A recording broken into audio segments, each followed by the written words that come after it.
The morning light slipped through the curtains, soft and golden, warming the edge of our bathroom counter.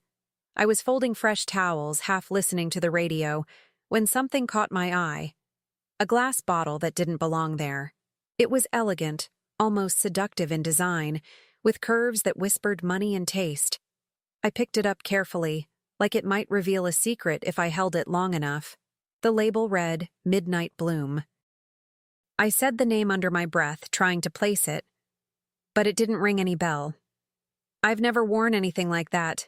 My perfumes are light, citrusy, easy to live in. This one was bold, floral, almost intoxicating.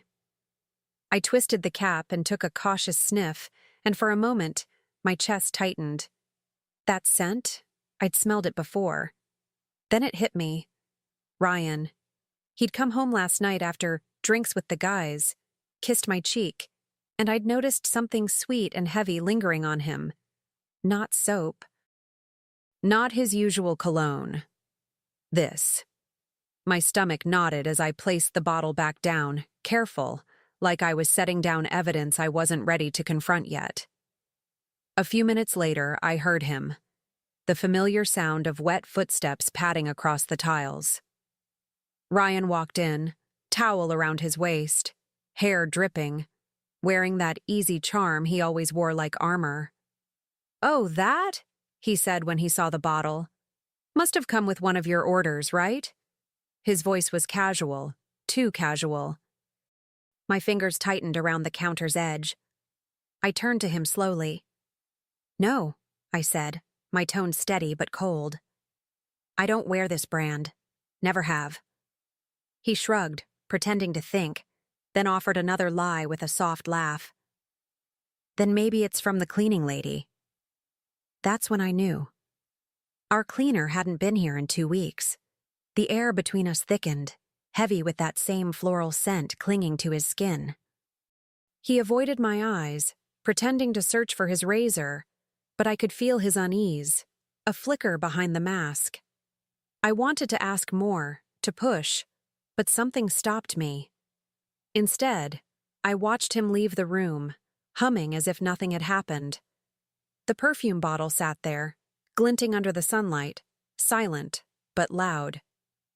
I placed it back down gently, marking the moment like the first crack in a mirror. When he left, the silence filled every corner of the bathroom. I could still smell it, that perfume, floating through the air like a ghost that refused to leave. I stared at the mirror, at my own reflection, trying to recognize the woman looking back. Calm on the outside, yes, but inside, something was shifting. Slow, steady, dangerous. I rinsed my hands under cold water, the way I do when I need to ground myself. The scent clung to my skin, stubborn and sweet. I thought of all the mornings we'd shared this space, his toothbrush beside mine, his laughter echoing off these same walls. And now, this. An intruder's scent marking territory that used to be ours. That day, I didn't confront him. Not yet. I simply noted the lie, filed it away, and waited. Because some truths don't need to be forced. They reveal themselves when the air grows too thick with secrets. And in our house, that scent was just getting started. The next morning, I woke up before him, earlier than usual, actually. The house was quiet, the kind of quiet that makes your thoughts too loud. That bottle still sat on the counter, daring me to look at it again. So, I did. I picked it up, uncapped it, and sprayed it once into the air. The scent bloomed around me, rich, floral, almost taunting. This time, I didn't flinch. I left the bathroom door open, waiting. When Ryan finally stumbled in, half awake and humming, the smell must have hit him instantly. He paused, then smiled, that same rehearsed grin. "You wearing something new?" he asked, pretending it was light banter. I smiled back, just enough to hide what I was thinking. "You tell me," I said softly. "You seem to recognize it." His laugh came out thin, nervous around the edges. He brushed past me, grabbed his razor, and changed the subject like he always did. But I caught the way his hand trembled, just a little. That's when I knew this wasn't just a perfume. It was a message. One he hadn't meant for me to read, but one I wasn't about to ignore. Later that afternoon, while he was out running errands, I couldn't stop thinking about that scent. It wasn't just perfume anymore. It was proof. I went back to the bathroom, opened the cabinet, checked every shelf, every drawer. Nothing else was out of place. Just that bottle, sitting there, unapologetically beautiful. I almost laughed. Betrayal always comes dressed in luxury, doesn't it? Something told me to check the trash. It felt ridiculous at first, but my gut was louder than my pride. I pulled out the bathroom bin, sifted through tissues and wrappers until I saw it. The perfume box, folded neatly like someone trying to erase their tracks. Inside, a small boutique receipt, crisp and damning. I felt my pulse in my throat. The date, 2 days ago. The message, to my favorite scent, love, R. I read it 3 times, each word heavier than the last. My mind split in two, one part numb, one part burning. R, for Ryan, or for her? I folded the note carefully, almost tenderly, as if handling something fragile. Then I slipped it into my purse. It wasn't just curiosity anymore. It was surveillance. That evening, Ryan came home with takeout and that same easy smile, the one that used to make me melt but now made my stomach turn. He kissed my forehead, asked about my day, completely unaware that the note sat hidden in my purse just a few feet away. Every word he said sounded rehearsed, hollow. I nodded, played along, pretending not to notice how the air still carried that perfume. I watched him from across the room, memorizing his movements, the way he avoided eye contact, the way he laughed too quickly. Every detail became data, every lie another piece of the puzzle. I'd loved this man for over a decade, trusted him without hesitation. But in that moment, I realized something I couldn't unsee. The scent wasn't fading. It was spreading. That night, I didn't cry. I didn't ask questions either. I just made a quiet promise to myself. If he was lying to me, I'd find out. And I'd make sure the truth hurt more than the lie ever could. I smiled at him as he poured wine, my mind already setting the stage. Tomorrow, the game would begin.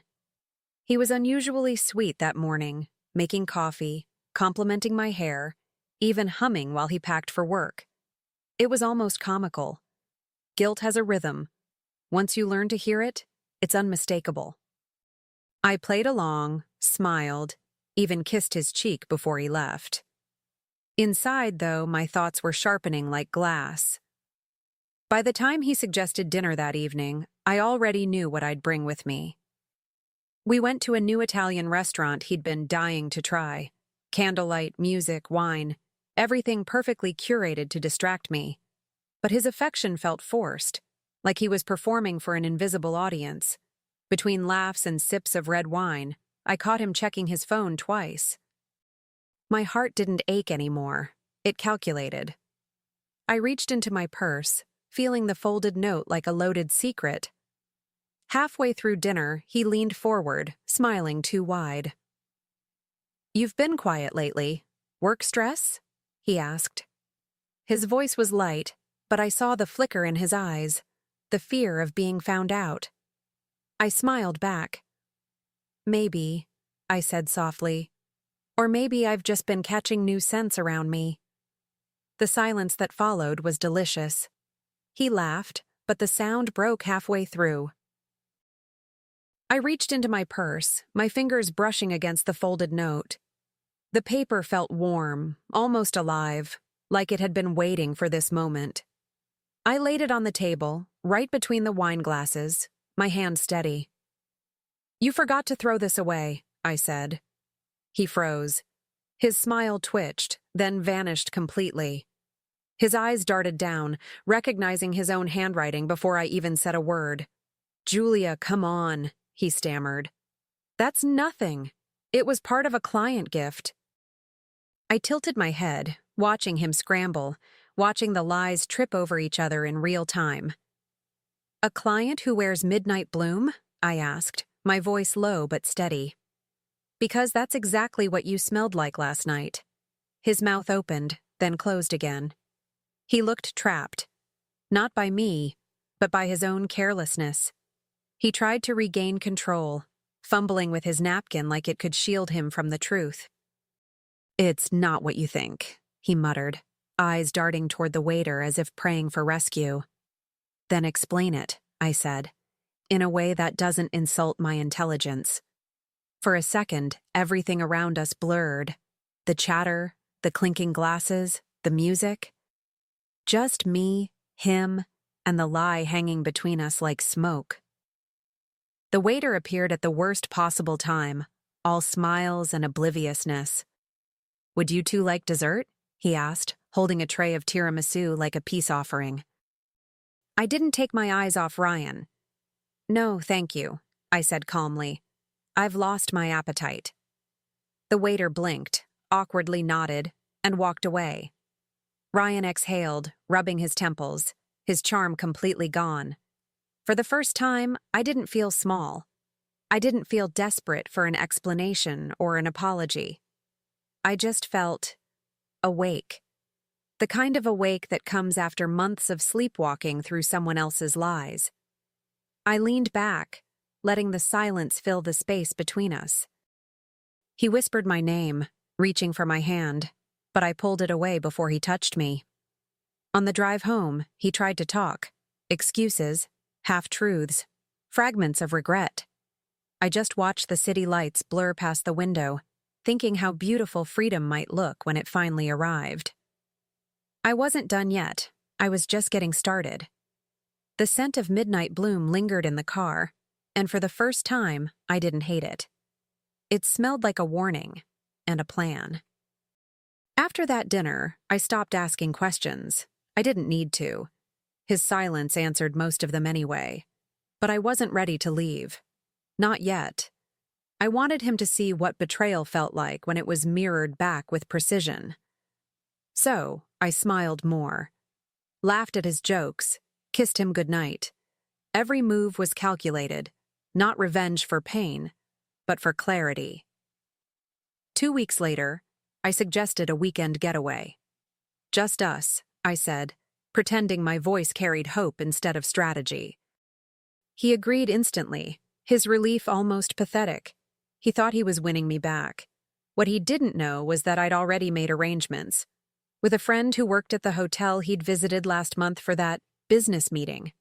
Same name, same room number. When we arrived, I made sure we stopped at the bar first. "Let's celebrate a fresh start," I said, clinking my glass against his. He grinned, leaning closer, relaxed, the way men do when they think they've gotten away with something. My heart didn't race, my hands didn't shake. This wasn't anger anymore, it was art. He was mid-sentence, telling some story about a client when she appeared, the hostess. Perfect timing. She smiled warmly at him, completely unaware that she was walking into the center of my web. "Mr. Ryan," she said brightly, "welcome back. Will your lady friend be joining us again?" For a split second, the air cracked open. His smile collapsed. My glass froze halfway to my lips. I turned slowly, savoring the silence that followed. He stammered something. I didn't care what. I was watching his face drain of color, his charm evaporating like mist under a spotlight. "Oh," I said softly, smiling just enough to sting. She already did, her perfume still in our bathroom. His lips parted, searching for air that wouldn't come. His lie had finally met daylight. He tried to stand, to salvage dignity from the wreckage, but I was already reaching into my purse. "Sit down," I said, almost kindly. I handed him an envelope, perfectly folded, the paper thick and final. "Don't worry," I told him. "I left you something. The perfume. You'll need it when you start smelling like yourself again." His jaw clenched. but he said nothing, not a single word. He stared at the envelope like it might bite him. I watched his hands tremble as he unfolded the papers, the legal weight of consequence suddenly very real. For years, I'd let his words shape my reality. But in that bar, with soft jazz playing and strangers laughing a few tables away, I realized something. I didn't need to raise my voice to end the story. Silence was louder. He whispered my name, tried to reach for my wrist, but I stepped back. "Don't," I said quietly. My voice didn't crack. It cut. The hostess lingered awkwardly near the bar, pretending not to watch, but I caught her reflection in the mirror. Wide-eyed, sympathetic. It didn't matter. This wasn't about witnesses. This was about closure, the kind that smells like justice, not flowers. I turned and walked away, the sound of my heels blending with the music. Behind me, he called out once, my name, soft, almost broken. But I didn't look back. The cool night air hit my skin as I stepped outside, carrying the faint trace of midnight bloom behind me. For the first time, it didn't smell like her. It smelled like the end, and the beginning of something entirely mine. The house felt different once he left. Quieter, lighter, like someone had finally opened a window after years of stale air. His things were gone within a week. Drawers that used to overflow now sat half empty, as if even the furniture could breathe again. I didn't cry, not once. Instead, I brewed coffee, put on music, and cleaned. Every wiped counter, every folded towel, felt like taking back a piece of myself. I found the perfume bottle one last time while organizing the cabinet. Its scent still clung stubbornly to the glass, sweet and suffocating. I turned it over in my hands, remembering the lies it carried, the woman it belonged to, and the woman it woke up inside me. Then I boxed it up, sealed it, and listed it online. Within hours, it was sold, gone to someone else's story. I didn't keep the money. I donated it to a women's shelter downtown. It felt poetic, turning betrayal into something that might help someone else find her way out. That night, I stood by the open window, the city buzzing below, and for the first time in months, I could actually breathe. The air didn't carry her scent anymore. It carried mine. He called a week later. Of course he did. Men like Ryan always circle back when the silence becomes louder than the sound of their own excuses. His voice trembled through the phone, heavy with regret. "Julia, please," he said. "I made a mistake." I almost laughed, not out of cruelty, but realization. He still thought this was about the perfume. It never was. It was about the lie beneath it. "I know," I said calmly, my voice steady as stone. "You made several." There was a pause, the kind that swallows everything. I could hear him breathing, searching for the right words, but there were none left to say. "We can fix this," he whispered. "No," I replied. "We can't. You broke something that doesn't glue back." Then I ended the call, my hand shaking only for a second. Afterward, I stood in the middle of the living room, surrounded by silence that no longer hurt. The kind of silence that felt earned. I lit a candle, not to mask anything, but to fill the space with something new. The soft scent of lemon and cedar drifted through the air, clean, fresh, mine. I smiled, realizing how strange it was that freedom could have a smell. Weeks passed, and life began to find a rhythm again, slower, softer, but steady. I started waking up before my alarm, making breakfast for one, and actually tasting it. I didn't flinch at empty rooms anymore. I filled them with books, plants, and laughter that belonged only to me. Healing didn't feel dramatic or cinematic. It felt like small mornings that didn't ache. Sometimes I'd catch myself remembering, not the pain, but the woman I used to be, the one who waited for love to define her worth. I felt sorry for her, but also proud. She'd survived, even when she didn't realize she was being buried. Every scar, every sleepless night, had carved out space for this new version of me. Sharper, quieter, unshakable. One evening, I passed by a perfume ad on TV. Midnight Bloom. The model smiled, all mystery and seduction. I muted the sound and watched for a second, then turned it off. That story wasn't mine anymore. I didn't need reminders. My scent, my life, was finally my own. And it smelled nothing like roses. It smelled like freedom waiting at the door. Months later, I walked into an upscale department store, sunlight pouring through the glass doors like a spotlight on a new chapter. The air was filled with 1,000 fragrances, sweet, spicy, mysterious. But none of them belonged to me. Not yet. I moved slowly through the aisles, letting the scents swirl around me, each bottle promising a story. I wasn't looking for love or memory. I was looking for something honest. A saleswoman approached, smiling. "Would you like to try something new?" she asked, holding out a tester strip. I nodded, inhaling deeply. It was light, clean, with notes of citrus and amber. Simple, uncomplicated. Me. I smiled. "I'll take it," I said, setting the box on the counter. The woman typed quickly, her perfume faint but kind, blending into the air between us. Before she wrapped it, she asked, "Would you like to engrave a name on the bottle?" I paused for a moment, the question sinking deeper than she probably meant it to. Then I smiled, the kind of smile that comes from knowing exactly who you've become. "Yes," I said. "Engrave one word, mine."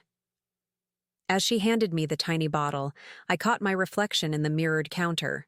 Same eyes, same hands, but a different woman entirely. I used to measure my worth by how gently I was treated, by how much space someone else made for me. Now I measured it by how I made space for myself. No grand speeches, no fireworks, just peace, the kind that hums quietly in your chest when you finally stop fighting the wrong battles. When I stepped outside, the city air met me like an old friend. Warm breeze, faint scent of rain on concrete. Familiar. Alive. I uncapped the bottle, sprayed once, and smiled as the fragrance settled on my skin. It didn't remind me of him. It didn't remind me of pain. It reminded me of possibility, of everything that still waited for me, untouched and untainted. People talk about freedom like it's a destination, but it's not. It's a scent that lingers, subtle, personal, hard to describe but impossible to forget. Mine smelled like lemon and hope, like morning after a long night. I walked down the street, head high, the weight gone from my shoulders. For the first time, I wasn't escaping anything. I was simply arriving. That night, I placed the bottle on my dresser. Nothing fancy, just a small glass reminder of everything I'd reclaimed. I didn't need it to hide behind, or to seduce, or to heal. It was just a scent I loved, something that felt honest on my skin. I realized, standing there in the quiet, that I didn't miss the life I'd lost. I missed the woman I'd ignored for too long, and I'd finally brought her home. Sometimes, I still catch faint traces of that old perfume in memory. Midnight Bloom, lingering like a ghost. But even ghosts fade when you stop feeding them. The lies, the shame, the second-guessing, all of it has lost its grip. I no longer flinch at reminders. They've become proof of distance, markers of how far I've come. The past doesn't sting when it's behind glass. The scent of betrayal faded. The scent of freedom stayed. It seeped into my clothes, my laughter, the way I walked into rooms without apology. And as I turned off the light that night, I smiled. Not because I'd survived him, but because I'd found myself. That, I realized, was the sweetest fragrance of all.